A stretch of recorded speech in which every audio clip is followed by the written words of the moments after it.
All right. So week 8 Tuesday, I have a pretty decent amount of things going on.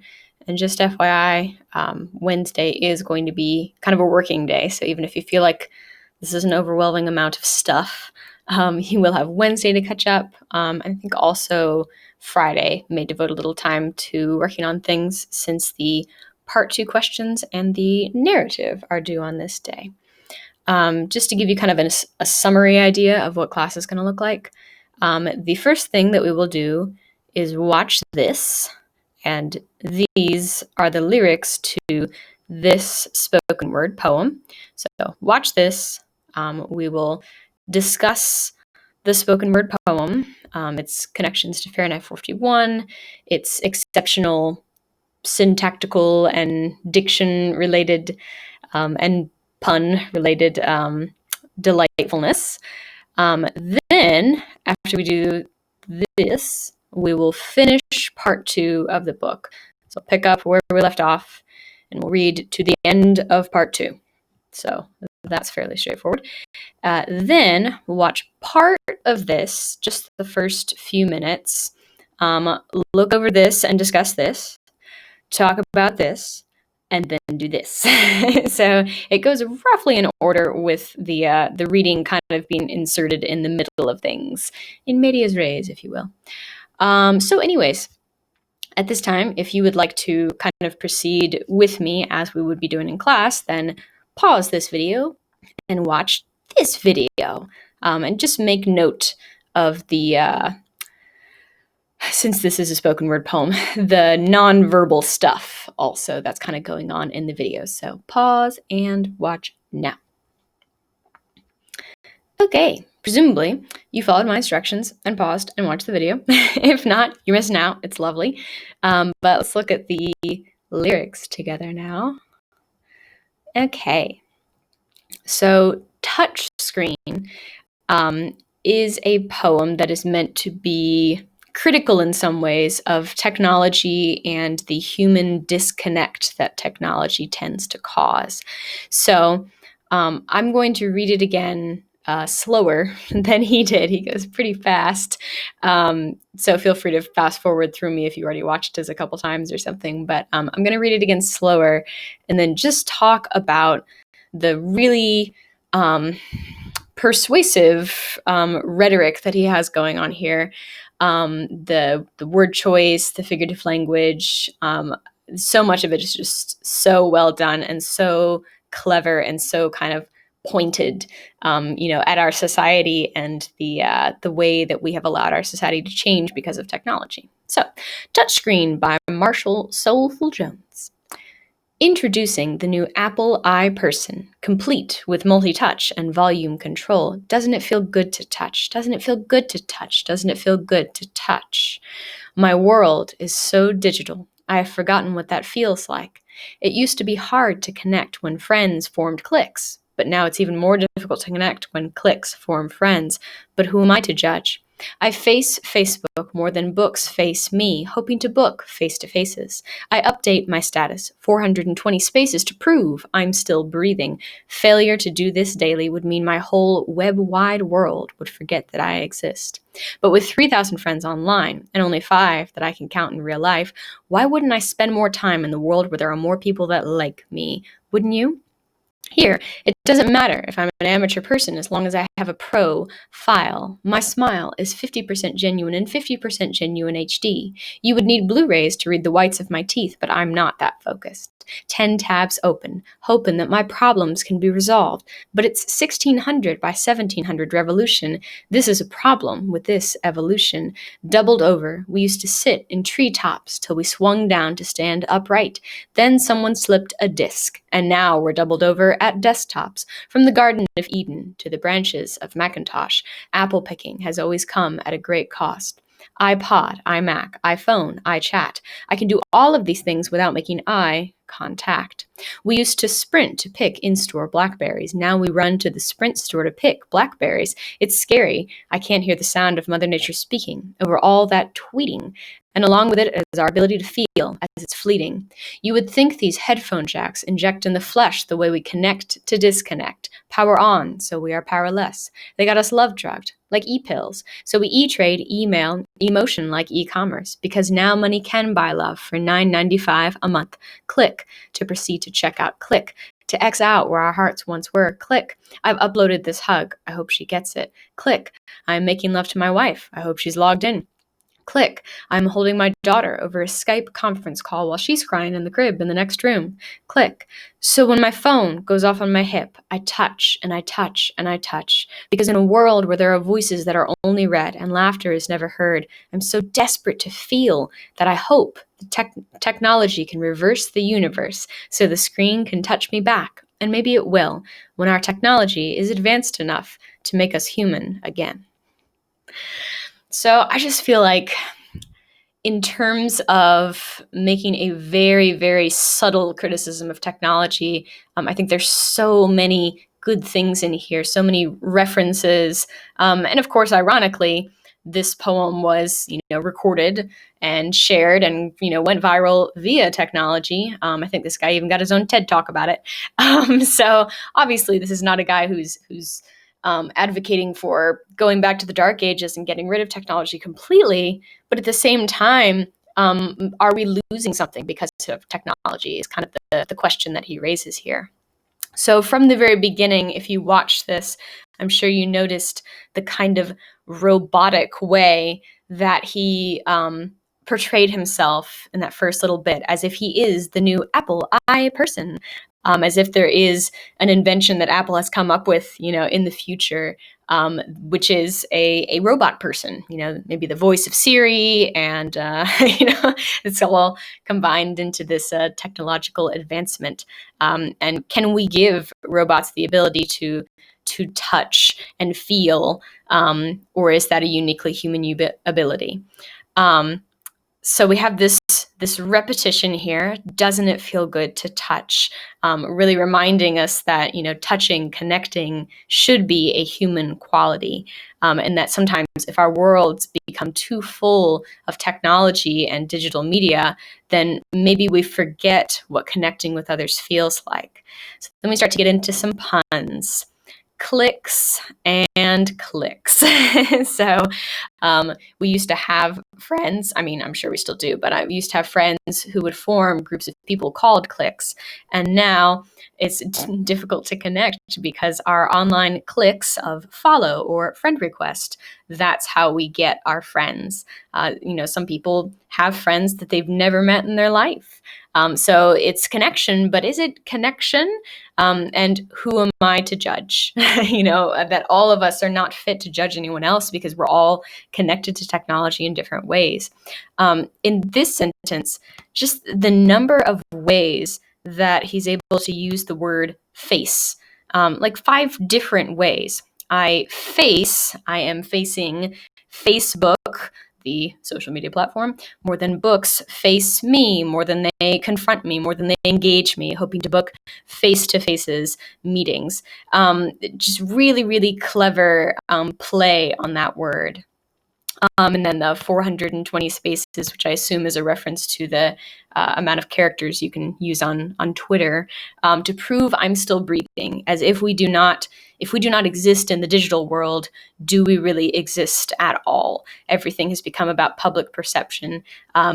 Some jobs find it suspicious now if you don't have a social media presence. That's strange. That's abnormal.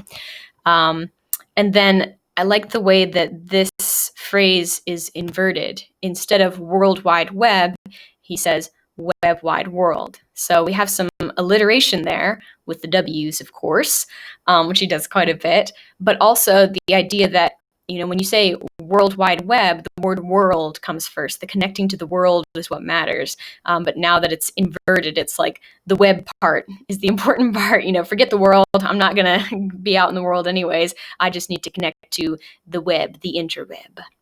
3,000 friends online and only 5 that I can count in real life. Why wouldn't I spend more time in the world where there are more people that like me? These really pointed rhetorical questions, the play on the word like, if we like someone's photos or status, does that really mean that you like them as a person? Does that mean that you would actually connect with them, hang out with them in the real world? Or has liking become more shallow than it used to be? The contrast between amateur and pro, while also creating the rhyme with file and smile, really clever use of language there. 50% genuine and 50% genuine HD. So, genuine having that kind of double meaning there. 1600 by 1700 revolution. I had a class and we discussed that and we puzzled over that. And I had a historical person say, well, you know what? The 1600s and 1700s, that was when the Renaissance was. So maybe it's literally a historical reference to, the last cultural revolution. Now we have a very different cultural revolution going on. And then we have revolution and evolution. So little bits of rhyme just randomly inserted in there to engage us on a oral level. Doubled over, we used to sit in treetops till we swung down to stand upright, reference to evolution. Then someone slipped a disc. Double meaning there of, slipping a disc, which is an actual back injury that you can have, which would cause you to be doubled over, but also the idea of slipping a disc, like a, CD-ROM or something, a disc that you used to insert into a computer. So that slip has us doubled over at desktops. From the Garden of Eden to the branches of Macintosh, apple picking has always come at a great cost. So apple as in the apple that Eve picked in the garden, and also apple as in, Apple, the company. So it lost us the Garden of Eden, original sin and all that in the Bible. And what cost have we encountered now that we have chosen Apple and all of these other tech companies? iPod, iMac, iPhone, iChat, all of these things, these personalized forms of media that do not require pun on I and I, contact. We talked about nonverbal communication skills, how those, may have been dying out in generations that have adjusted to technology.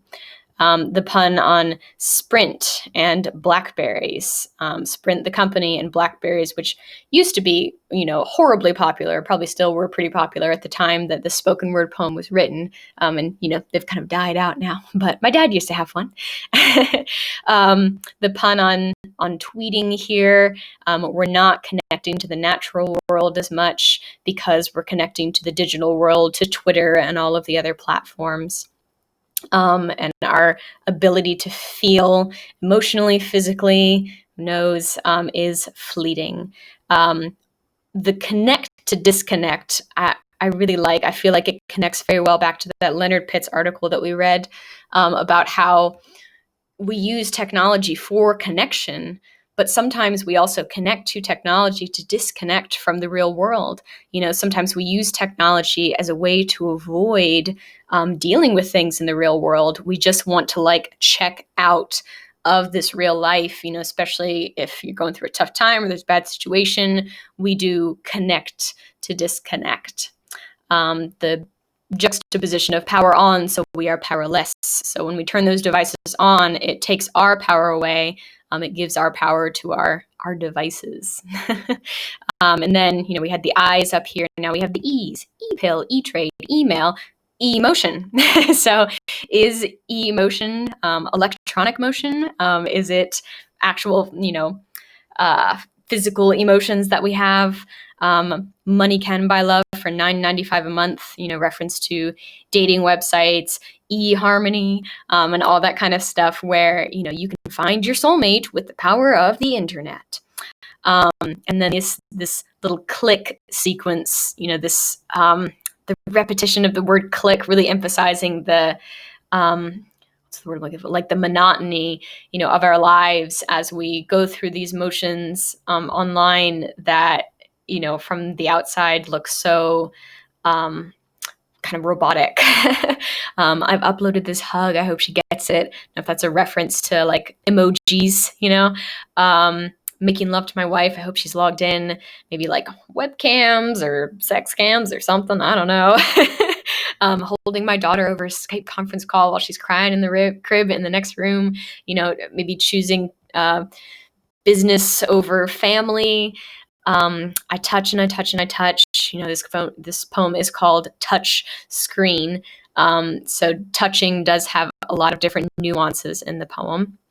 In a world where there are voices that are only read and laughter is never heard, I definitely know that there are people whose physical voices I haven't heard in years, but maybe I've read their thoughts or their opinions or their ideas, on the internet, and laughter is never heard. I personally have 100% said something like LOL and not actually laughed, So laughter is never heard because it's all digital now. We don't need to laugh in real life because we're laughing over the internet. So maybe technology can reverse the universe. Maybe the screen can touch me back instead of me touching the screen. It will somehow reconnect me, and our technology, which has dehumanized us, will somehow make us human again. So just really think this is massively clever and, very persuasive without being overly critical, I think. Just really making us question, like, am I too obsessed with technology? Do I need to, like, take a step back and, do, like, some real world things? Maybe go on a hike or something, especially now that, our society has been so transformed by quarantine and things like that. We definitely are kind of defaulting towards using technology as entertainment, as connection. It's fulfilling all the functions. But if we had to go through this period in our life, this period of quarantine, and not have technology, I mean, that would be pretty bad too. There would definitely be some people suffering more than they have been. So it's such a trade-off. Okay, so now we will finish up part 2, and then I will talk to you a little bit about some more of the origins of Fahrenheit 451, which is the interview and banned books, which I think I teased in another video clip was going to be coming up. So we'll talk about those items. So the last thing that we heard was Montag yelling at these women, telling them to go home. Had this nice repetition of the word think, because it's obviously not something that they're doing very often. Go home and think about this, go home and think about this, go home and think about this. Just really, really emphatically banishing them, dismissing them, realizing that, even though this poem got through to them maybe on like a weird subconscious level, Mrs. Phelps started crying, didn't know why she was crying, started crying.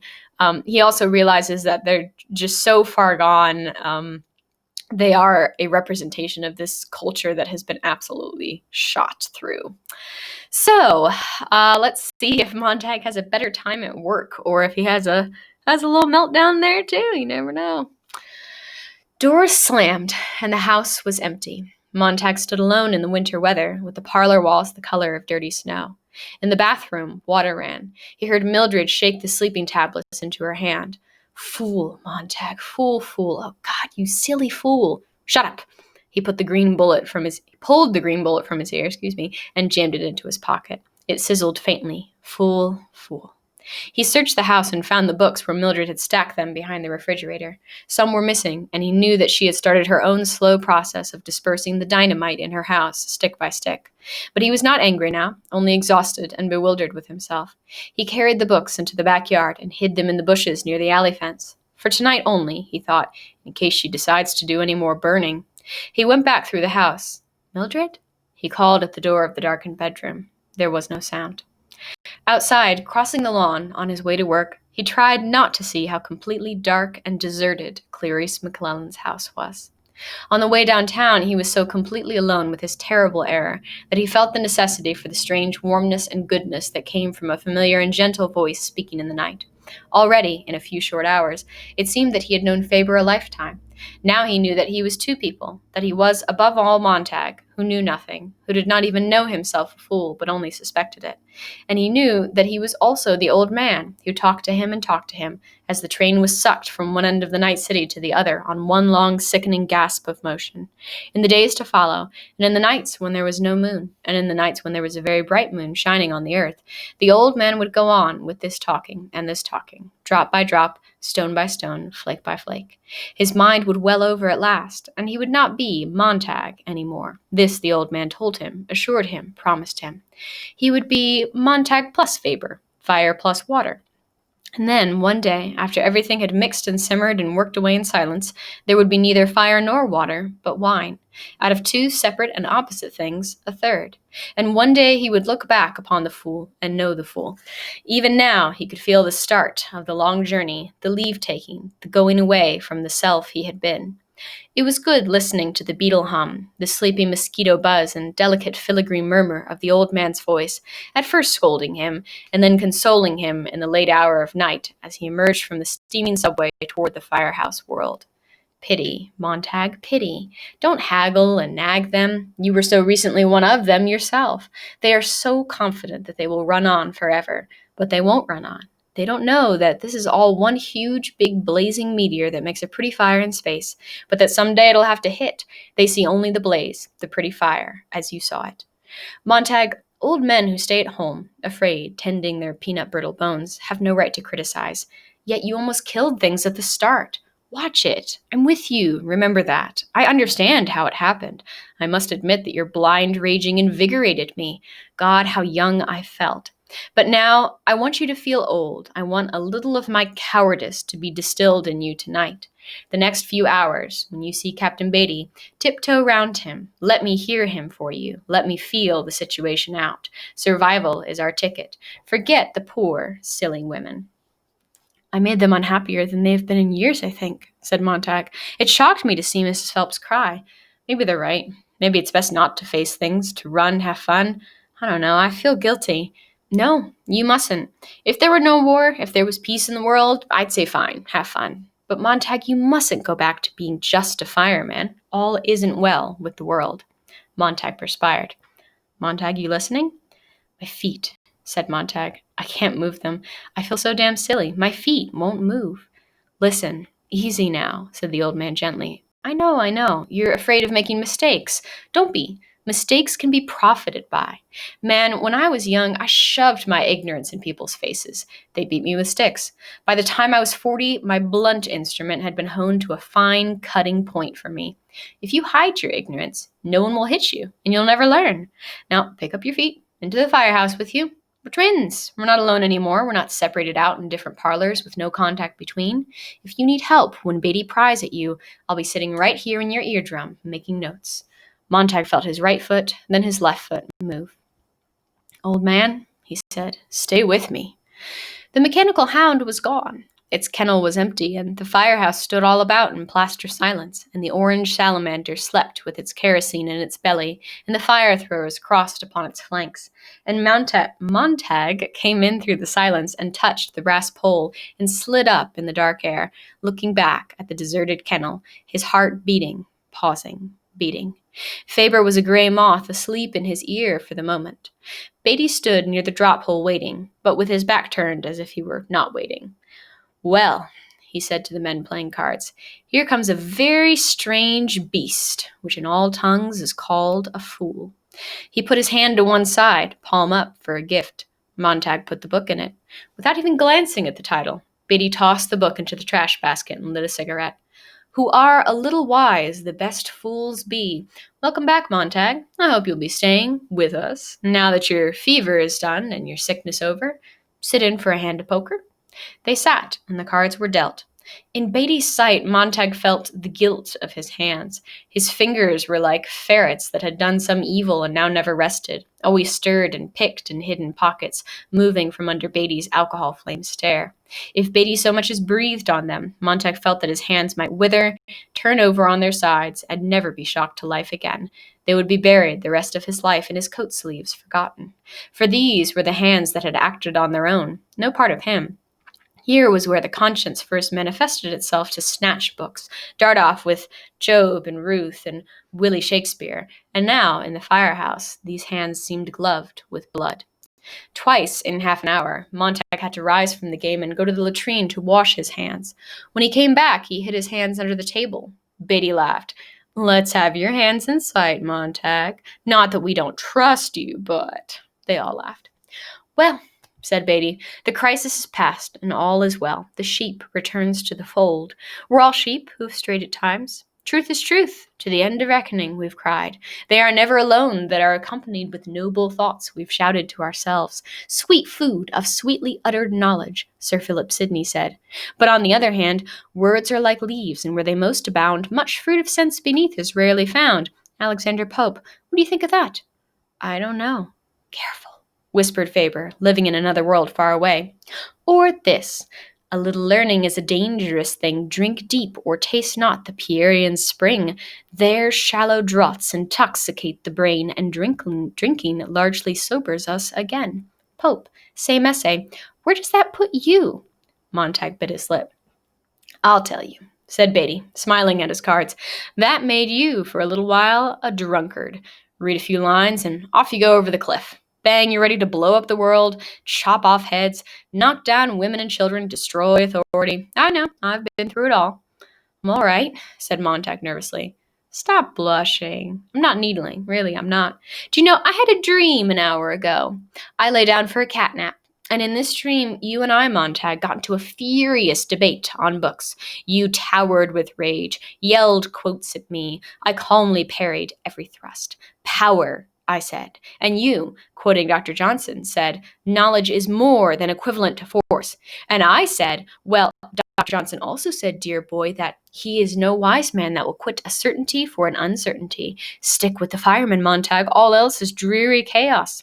Don't listen, whispered Faber. He's trying to confuse. He's slippery. Watch out. Beatty chuckled. And you said, quoting, truth will come to light. Murder will not be hid long. And I cried, in good humor, oh God, he speaks only of his horse, and the devil can cite scripture for his purpose. And you yelled, this age thinks better of a gilded fool than of a threadbare saint in wisdom's school. And I whispered gently, the dignity of truth is lost with much protesting. And you screamed, carcasses bleed at the sight of the murderer. And I said, patting your hand, what, do I give you trench mouth? And you shrieked, knowledge is power, and a dwarf on a giant's shoulders sees the furthest of the two. And I summed my side up with rare serenity in the folly of mistaking a metaphor for a proof, a torrent of verbiage for a spring of capital truths, and oneself as an oracle is inborn in us, Mr. Valery once said. Montag's head whirled sickeningly. He felt beaten unmercifully on brow, eyes, nose, lips, chin, on shoulders, on upflailing arms. He wanted to yell, no, shut up, you're confusing things, stop it. Beatty's graceful fingers thrust out to seize his wrist. God, what a pulse. Got you going, have I, Montag? Jesus God, your pulse sounds like the day after the war. Everything but sirens and bells. Shall I talk some more? I like your look of panic. Swahili, Indian, English lit, I speak them all. A kind of excellent dumb discourse, Willie. Montag, hold on. The moth brushed Montag's ear. He's muddying the waters. Oh, you were scared silly, said Beatty, for I was doing a terrible thing in using the very books you clung to rebut you on every hand, on every point. What traitors books can be. You think they're backing you up, and they turn on you. Others can use them too, and there you are, lost in the middle of the moor, in a great welter of nouns and verbs and adjectives. And at the very end of my dream, along I came with the salamander and said, going my way? And you got in, and we drove back to the firehouse in beatific silence, all dwindled away to peace. Beatty let Montag's wrist go, let the hand slump limply on the table. All's well that is well in the end. Silence. Montag sat like a carved white stone. The echo of the final hammer on his skull died slowly away into the black cavern, where Faber waited for the echoes to subside. And then, when the startled dust had settled down about Montag's mind, Faber began softly. All right. He's had his say. You must take it in. I'll say my say too in the next few hours, and you'll take it in. And you'll try to judge them and make your decision as to which way to jump or fall. But I want it to be your decision. not mine and not the captain's. But remember that the captain belongs to the most dangerous enemy of truth and freedom, the solid, unmoving cattle of the majority. Oh God, the terrible tyranny of the majority. We all have our harps to play, and it's up to you now to know with which ear you'll listen. Montag opened his mouth to answer Faber and was saved this error in the presence of others when the station bell rang. The alarm voice in the ceiling chanted. There was a tacking sound as the alarm report telephone typed out the address across the room. Captain Beatty, his poker cards in one pink hand, walked with exaggerated slowness to the phone and ripped out the address when the report was finished. He glanced perfunctorily at it and shoved it in his pocket. He came back and sat down. The others looked at him. It can wait exactly 40 seconds while I take all the money away from you, said Beatty happily. Montag put his cards down. Tired, Montag? Going out of this game? Yes. Hold on. Well, come to think of it, we can finish this hand later. Just leave your cards face down and hustle the equipment. On the double now. And Beatty rose up again. Montag, you don't look well? I'd hate to think you were coming down with another fever. I'll be all right. You'll be fine. This is a special case. Come on, jump for it. All right, so let's pause there for just a second before we get fire call number 2 that we will see in its entirety. So, first off, Beatty. When Montag gets to work, Beatty is already ready to receive Montag's book. He doesn't even glance at it, just drops it in the trash. So it's like, darn, really could have turned in anything, couldn't we? So then he starts this very interesting kind of literary campaign against Montag, trying to persuade him of the evilness of books by showing him how you can take quotes from books and manipulate them to serve your own purposes. So he's quoting Sir Philip Sidney, Ben Jonson, William Shakespeare, all of these historical writers, back and forth and back and forth. And then he tells us about his dream. Now, the odds that Beatty actually had this dream, I would say, are slim to none. Again, manipulative tactic. Oh, Montag, I had this dream, and you and me were theoretically, just in my dream, arguing about books. It's just another opportunity for him to try and kind of get under Montag's skin. And we can really see that when he... Oh, dang it, I think I passed it. Whenever he grabs Montag's wrist and starts feeling his pulse, and he says, gosh, Montag, you seem distressed. Why are you so upset? So really, trying to make Montag nervous, trying to make him upset. Maybe, he thinks he can trip him into doing something or saying something. Or maybe he's just kind of a sadistic human and is just enjoying making Montag uncomfortable. It's unclear, but Faber, to his credit, does try to kind of give Montag some perspective along the way and also says, hey, I think you should consider what Beatty is saying here, that books can be traitors. That's kind of Beatty's argument in this little bit. And, you should make your decision. So he is trying to give Montag some kind of free will in this part here. So anyways, Montag almost speaks back to Faber. That would have been a whoopsie. But we have the station bell ring and we have another fire. Excuse me. So the question is, will Montag be able to do it? This is the first fire he's been to, obviously, since he watched the old woman burn herself alive. Is he going to be able to do his job? I mean, let's say that everything goes normal. Let's say that he gets to the house and, no one is there who normally lives in that house. Can he still, go through with it? Can he pour kerosene on the house and burn it and not wonder about who lived there? It's an interesting dilemma that he's sort of faced with here. He really needs to not blow his cover and not let Beatty know that he's questioning everything, but at the same time, he's seen some traumatic stuff in the last 24, 48 hours. He's definitely not the way that he was before. So let's see if Montag will be able to do it. Beatty says this is a special case. They leaped into the air and clutched the brass pole as if it were the last vantage point above a tidal wave passing below, and then the brass pole, to their dismay, slid them down into darkness, into the blast and cough and suction of the gaseous dragon roaring to life. Hey! They rounded a corner in thunder and siren, with concussion of tires, with scream of rubber, with a shift of kerosene bulk in the glittery brass tank, like the food in the stomach of a giant, with Montag's fingers jolting off the silver rail, swinging into cold space, with the wind tearing his hair back from his head, with the wind whistling in his teeth, and him all the while thinking of the women, the chaff women, in his parlor tonight, with the kernels blown out from under them by a neon wind, and his silly, damned reading of a book to them. How like trying to put out fires with water pistols. How senseless and insane. One rage turned in for another, one anger displacing another. When would he stop being entirely mad and be quiet, be very quiet indeed? Here we go! Montag looked up. Beatty never drove, but he was driving tonight, slamming the salamander around corners, leaning forward high on the driver's throne, his massive black slicker flapping out behind, so that he seemed a great black bat flying above the engine, over the brass numbers, taking the full wind. Here we go to keep the world happy, Montag. Beatty's pink, phosphorescent cheeks glimmered in the high darkness, and he was smiling furiously. Here we are.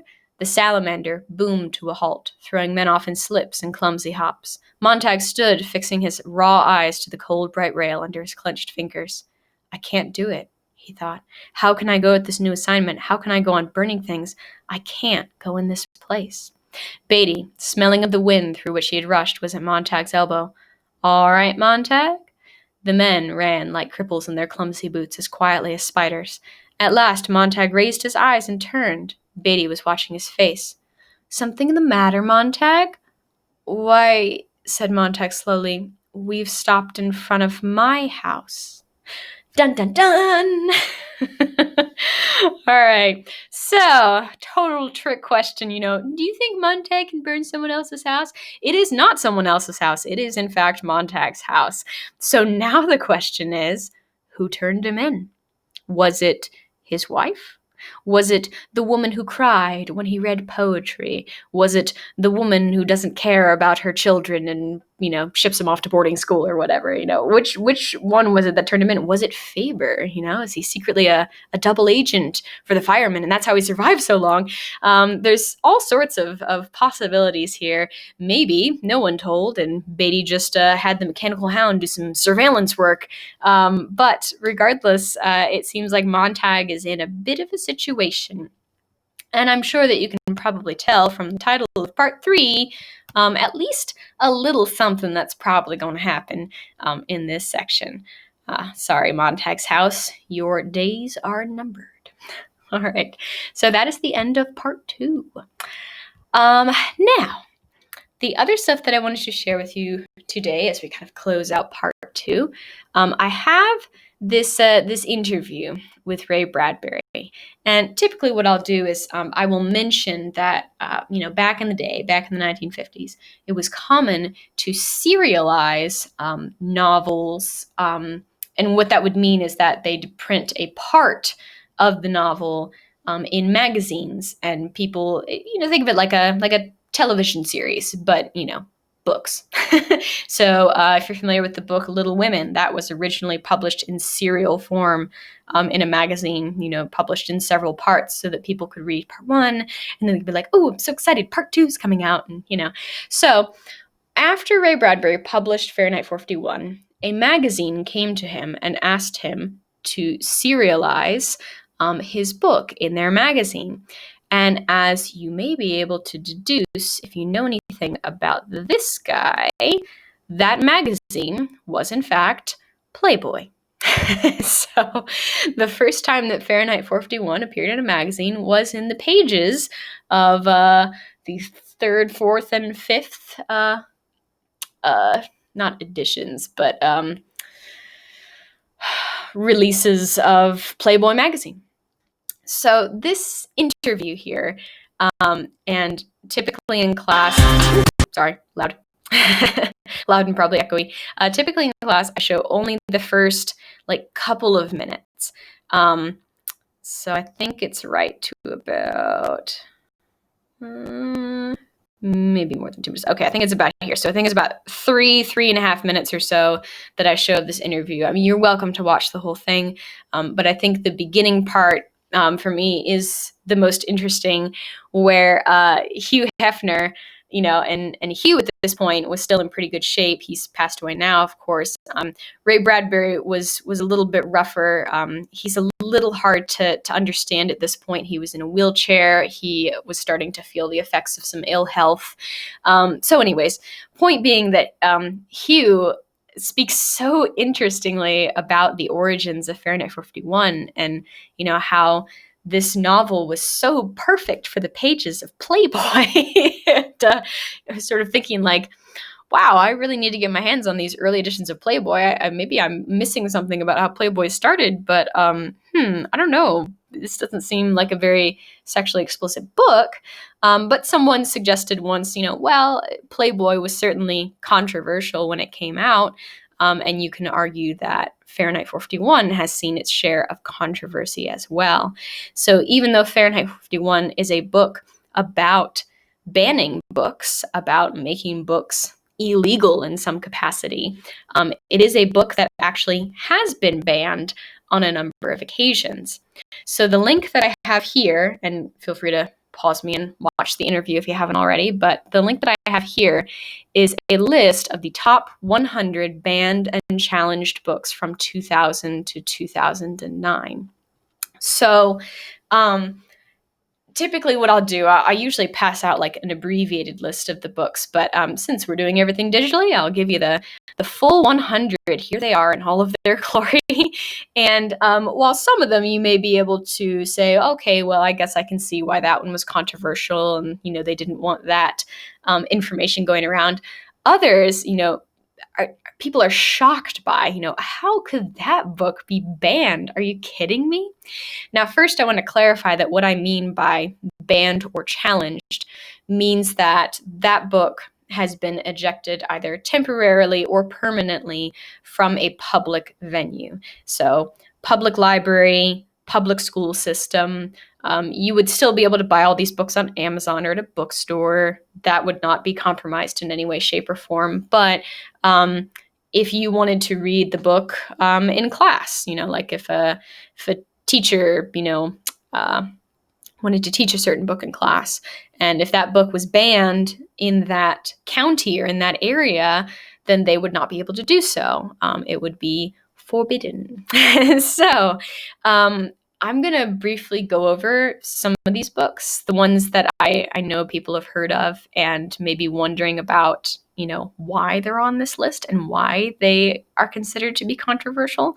I also plan, let's see, let me go back out here for a sec. My plan is to update this list and add on to it, because if you've done any mental math, you probably are thinking, well, wait a second, what about 2010 to 2019?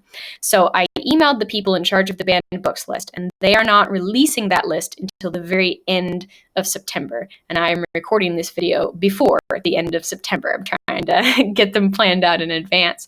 So whenever that list does come out, my intention is to add that list beneath this link. So theoretically, when you look at your canvas, you may have another link in between banned books 2000 to 2009 and the censorship article, which talks about one specific instance of banning. So I'm going to go over the ones that I've taught for the last, 9 years or so. And when we get the new list, we can always have some further discussion if there's some names on there that we are wondering about and curious about. So, starting from the top. Okay, Harry Potter. So, Harry Potter is a book that went through a period of really intense controversy when it first came out. Then the controversy died down. Actually, recently it's sprung up again for an entirely different reason. But the reason that Harry Potter has shown up on banned books list from 2000 to 2009 is because witchcraft.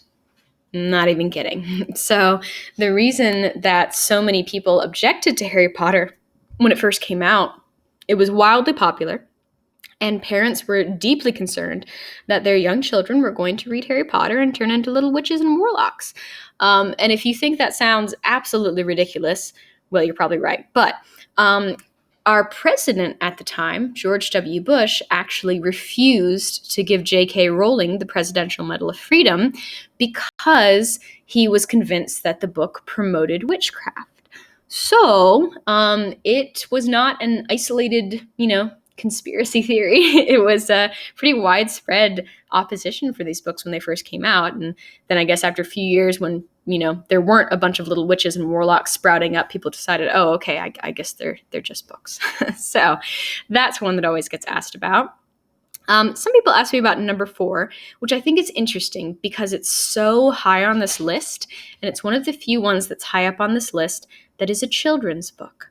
So this is like a little picture book, and it's about a family of penguins. Okay, you'll be thinking, what the heck could be controversial about penguins? This children's penguin book is based on a true story, and in the true story, there are 2 penguins at a zoo in Australia, I think. And these 2 penguins end up adopting a little baby penguin named Tango. Still not getting the controversy? Yes, the 2 penguins who adopt the baby penguin are both male penguins. So this book has been banned repeatedly because of homosexuality. We cannot have same-sex relationships, even in fluffy penguins. Okay. Of Mice and Men, some of you may have read or heard that before. That one primarily gets banned for language and violence. I know why the cage bird sings. Maya Angelou actually used to teach at Wake Forest University before she passed away. And this is actually a series of poems that deal with some really serious, heavy stuff. There's a lot of racial themes. There are some poems that deal with issues of sexual violence and rape. So some serious stuff in the poetry content for sure. Let's see, what else? The Perks of Being a Wallflower. Lovely movie for this one. Has the actress who played Hermione in Harry Potter in it, actually. But this one has a lot of controversial stuff. So if you read Perks of Being a Wallflower, you will find homosexuality, you will find drug use, alcohol use by minors, sexual abuse, molestation issue going on in there. So yeah, lots and lots of stuff. Bad language. I mean, like all of the things that, parents probably don't want their kids reading about in books. Okay, let's keep going. Adventures of Huckleberry Finn, that one, due to the time period in which it was set. This was set in a time where there was still slavery. There's some racial language, racial epithets, and issues related to slavery that some people are not too keen to have in their classrooms and libraries and things nowadays. Now, number 17. I mentioned Alice Walker earlier this year because we read a short story by her about a horsey. Wait, what was the name of the story? Something with blue. Am I blue? I couldn't think of the words. So now we have a book with a different color, the color purple, that actually is banned in Yadkin County. So the year before I started teaching at Forbush, there was a teacher here. I never actually got the chance to meet her. She left shortly after this incident. But there was a teacher here who assigned the color purple as summer reading for incoming honors freshmen. And that lasted probably about a day or so because one of the students who received this book for summer reading, his father read about a page or so into the book, and he decided immediately that this book was inappropriate for school and that his son absolutely could not read it and that nobody else should be reading it either. And he marched himself over to Forbush High School and caused such a fuss that no one read The Color Purple, or at the very least, if they did not discuss it inside the school building. So there's probably about 100 copies of The Color Purple back in the book room at the end of the hall. And yeah, no one's ever touched them. So to be fair, The Color Purple does have some controversial stuff in it. There are some racial issues, although the kid didn't make it to that part. On the first page of the book, there is some sexual violence taking place, a rape scene. So that pretty much shut things down from the start. There is also a homosexual relationship later in the book, and that also has been cited as a source of controversy. Let's see. What else should we talk about? To Kill a Mockingbird. If you had me freshman year, then you read this book, and you probably know some of the reasons why it's on this list. Again, another book that deals with some really sensitive racial issues, also deals with the issue of rape, has some nasty language in it, both of the racial variety and of the just regular cussin' variety. So definitely some controversy surrounding that book. Even, as recently as a few years ago, To Kill a Mockingbird is still being banned and challenged in school systems in Durham, North Carolina. There's a county in Virginia. Yeah, all over the place. Okay, other ones. The Giver. A lot of people ask me about The Giver, and the main issue that was cited when I looked into that one was the method by which they dealt with the unwanted members of society was felt to be controversial. Hopefully that's not too much of a spoiler if you haven't read that one yet. Okay, other things. Bridge to Terabithia, I commonly get asked about. Another one with good book and movie version. The death in this book was felt to be too traumatic for sensitive young peoples. And that also, and I found this reason absolutely ridiculous personally, but, who am I? Some people said that the alternate reality that the kids created, that kind of like alternate world they went and played in, promoted the occult/Satanism. So yeah, I missed Satan in the imaginary play world, but again, what do I know? Let's see, other ones that are commonly asked about. The Kite Runner is a really interesting one. If you end up having Mr. Buter's senior year, he always teaches this book, set in the Middle East. So there is a decent amount of violence in it. And there is also a rather disturbing scene of rape in it as well. So it's got some pretty controversial stuff. Yeah. Okay. Let's see. Summer of My German Soldier. That one was set during World War II. So obviously there is violence, lots of violence. And then also issues related to racism, primarily racism against the Jewish people. Okay, what other good ones? Dun, dun, dun, dun, dun. Number 69, Fahrenheit 451. So even though it was published way back in the 1950s, it's still causing little bits of controversy today. And I'll talk more about this momentarily, the reasons why people think Fahrenheit 451 is so awful bad. Let's see, what other ones? The Lovely Bones. That one is another one that has a really great movie version. In the book and movie, there is obviously some violence. There's death, and I think one of the reasons listed for this one was just like too scary. Like that was all the detail I could find about it. But also, if you read the book version, there is some additional information about some sexual violence that I don't think made it into the movie actually. So you can probably guess why number 78 is on there. Some titles are self-explanatory. A Day No Pigs Would Die. I've had a few people who asked about that one, read it in the past. One of the primary issues listed for this was animal cruelty. So in spite of the title, there are quite a few pigs that die. So yeah, animal cruelty. Let's see. Number 85, some people ask about just because the title is kind of funny.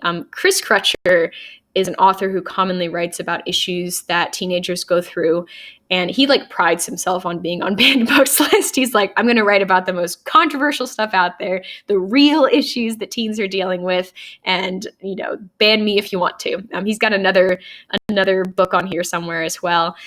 But this particular one, he explores a lot of issues. The issue of abortion is addressed. The issue of abuse, parent-child abuse. There's a very abusive relationship in there, issues of sex. Just a lot of stuff going on. The Handmaid's Tale. I'm sure if you have seen the Hulu series, you can probably guess some of the reasons why that one's on there. Definitely some very futuristic dystopia stuff in that for sure. A Wrinkle in Time, some people have asked about since the movie version came out. This is another one that once again was banned for witches. There's 3 characters in the book who identify themselves as witches, and that was no good. Can't have that. Goosebumps, I'll get asked about sometimes. I have to assume that this was banned in like a children's, public library, like the children's section, or a children's, like an elementary school. I hope that high schools weren't throwing fits about Goosebumps. But the reason listed for this was too frightening, and also occult/satanic themes. I definitely missed those when I read Goosebumps when I was like 10, but okay. So anyways, that obviously is not a complete explanation of everything, but hopefully that addresses a few that maybe you wondered about. And if you have questions about additional ones, then definitely let me know. And I'll be posting the new list whenever that gets dropped. End of September, early October, I think, is when that's due. So hopefully it's out by the time this class day happens. So anyways, I told you that I would tell you more about Fahrenheit 451. So here is a censorship article from 2006, a news article that covers the banning of Fahrenheit 451 in Conroe, Texas. Now, I'll tell you, I saw a breakdown one time of states that ban books. North Carolina is decently high on the list, but man, Texas just beats the snot off of everybody. I mean, just like the number of books they ban, it's like 3 times as much as the next closest state. I don't know why Texas is so opposed to controversial literature, but hey, it is what it is. So Texas was responsible for a banning attempt from 2000 to 2009 of Fahrenheit 451. And then at the bottom, I have another censorship attempt that I'll talk about in a second. A book about banning books is under fire. A Montgomery County family wants the classic novel Fahrenheit 451 pulled from the high school reading list, but some students are working to show support for the book. Harry Potter books have been the basis of complaints in recent years, but now a book that's been on literary lists for years is suddenly being thrust into a debate over what's appropriate reading material for students at one Conroe school. Fahrenheit 451 was first published 53 years ago. It's said to be named for the temperature at which paper burns. In this world, no free thought was allowed, and books were destroyed by fire. 2 weeks ago, at Caney Creek High School, a 10th grade English class was given Fahrenheit 451 as a reading assignment, but Diana Verm stopped after a few pages. She said she was offended by the cussing in it and the burning of the Bible. Diana complained to her father. She was given an alternate reading assignment, but her dad is pushing the issue. It is ironic in the truest sense that a fictional book on book banning is now the target of a request to remove it from school curriculum. With God's name being in vain in there, that's the number one reason, said Diana's father, Alton Verm. There's no reason for it being read. The school has appointed a committee to review Verm's objections, but students are now circulating a petition in support of the book. They plan to wear t-shirts on Friday voicing their opinions. This was probably one of the greatest eye-openers that we've had in our school curriculum, said student rally organizer Daryl Lee. A lot of the people who did sign said that of all the books they had to read, this was the one they enjoyed. It really makes you think about the situation. Coincidentally, this book was assigned during National Banned Books Week. In the complaint filed against the school by Alton Verm, he listed each objected item line by line, complete with individual page numbers. Besides bad language and violence, Verm lists downgrading Christians and talking about our firemen as reasons the book should be banned. The school committee is expected to meet about the book. All right. And then the other censorship attempt that went on actually was by the publisher. Ooh, bad. So Ballantine Books, who originally published the novel in 1953, brought out a special edition in 1967, Fahrenheit 451 Light. And they expected this edition to be sold to high schools without informing Ray Bradbury, or putting even a note in the edition, the publisher modified 75 passages in the novel in order to eliminate words like hell, damn, and abortion. The edited edition was sold for 13 years before a friend of Bradbury's alerted him to the problem. Bradbury demanded that Ballantine withdraw the version and replace it with the original. Ballantine agreed, as they should have, because he could have sued the pants off of them. Okay, so I wish I could, ask you and hear your thoughts about these objections, but I'll just kind of give you my reactions, and next time you see me, feel free to be like, Blackburn, this is crazy, assuming that you think it's crazy. So first off, yes, there is cursing in this book. If cussing is something that just innately offends you and bothers you, then perhaps you would not want to read it. I still maintain that maybe that's not a reason to ban the book for everybody. I feel like most teachers in general are very flexible. If someone comes to them and says, hey, I really can't read this book, I have objections or something, give them an alternate assignment, give them something else to do. Here is a book that doesn't have cussing in it, read this, analyze this, write me a paper, whatever. But this family was really determined to get this book banned for the entire school, taken off the school reading list. And a lot of times when a book gets banned at a school, it will affect the county as well. So yeah. And then the second objection, the burning of the Bible. Now I'll give you a slight spoiler, and I'm sure you know this up until this point, but slight spoiler for part 3. Nowhere in this book do we see the burning of the Bible. So, obviously, in this society, the Bible has been burned because Montag has the only remaining copy left. But from my perspective, the fact that Montag worked so hard to protect the Bible, even allowing another potentially valuable book to be burned in its place, taking it to Faber and trying to get copies made to keep it safe, to me, that doesn't feel like devaluing the Bible or devaluing Christianity. I don't know. I'm very perplexed by that particular objection. But I don't know, maybe you can explain it to me. If anyone understands, explain to me why that is a problem. And then God's name in vain being in there. So I think there is one GD in the book. I think it might be later. I don't think we've read it yet. I feel like I'd remember reading that. But Montag does get increasingly frustrated and definitely culminates in some drama language-wise. And then the other objections I found fascinating as well.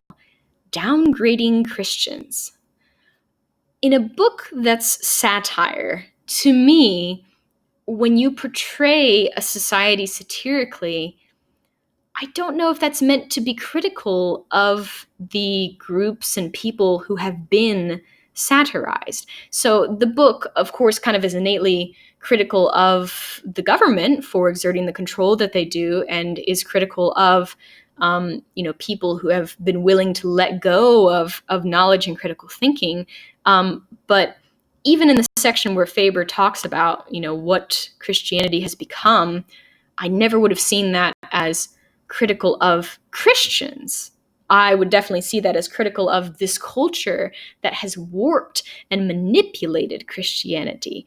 But maybe I'm not looking at it the right way. And then talking about our firemen, again, I don't know how you can look at the firemen in this book and say, this book is being critical of real life firemen.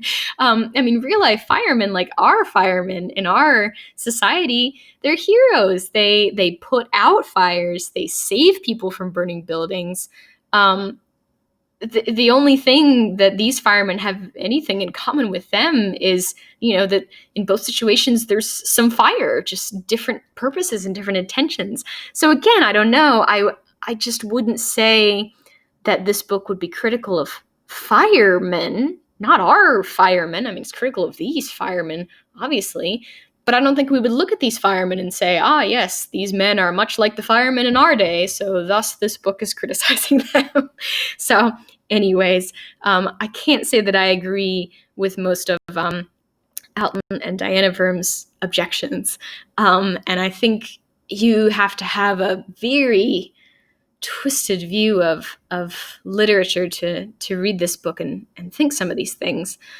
But who knows? I just think it's ironic that this book, which talks about, how minority pressure was part of what ended literature in this society, is being kicked out of some school systems by minority pressure. So anyways, and then of course the censorship attempt, that was completely inappropriate. You can't just change something the author has written without their permission or say so or, anything. That's just not cool. Okay, so obviously I've expressed some of my thoughts. Normally I ask for a lot more of your thoughts, I promise, but I can't really do that this time. So for those of you who have thoughts, I am now prepared to hear them. Hit me with your best arguments. If you think that books should absolutely be banned and this banned books list should have even more books on it from 2000, 2009, I am totally open to hearing your arguments. If you feel that banning books is utterly ridiculous, I'm totally open to hearing those arguments too. If you're somewhere in the middle and you think sometimes it might be appropriate or sometimes it might be appropriate for certain ages, then give me your qualified response, and that's fine too. So this book deals with a number of controversial things: freedom of expression, censorship, freedom of thought, exchange of information. It does have some inflammatory language, questioning the government and authority figures.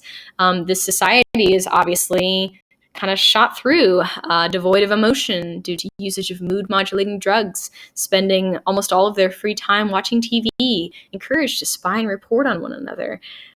So it is satire, and it is meant to be portrayed as somewhat unrealistic, but there is controversy nonetheless. What do you think about this controversy? Should Fahrenheit 451 be allowed in schools? So you can kind of address those questions together. So first, give me your yes, it should be allowed, or no, it shouldn't be allowed. And then if we do choose to study this book, does this do anything good for us? Does it make us think more critically about our society and our world in some way? Or, since it is satire, is it just unrealistic, blown out of proportion, unnecessarily critical of society in America, and just downright disturbing? So I guess that kind of connects to the first two questions. If you think there are any legitimate reasons for censoring or banning the book, I'd be interested to hear those. Or if you have feel there's legitimate reasons for censoring or banning another book, then I'd be happy to hear that too. Are there other books that you feel are not appropriate to have in school? So kind of connecting those two together. And then, just out of curiosity, since Mr. Montag did this in the book, if all books were going to be burned tomorrow and you could only save one, what would it be and why? Which one book would you attempt to preserve for the good of humanity?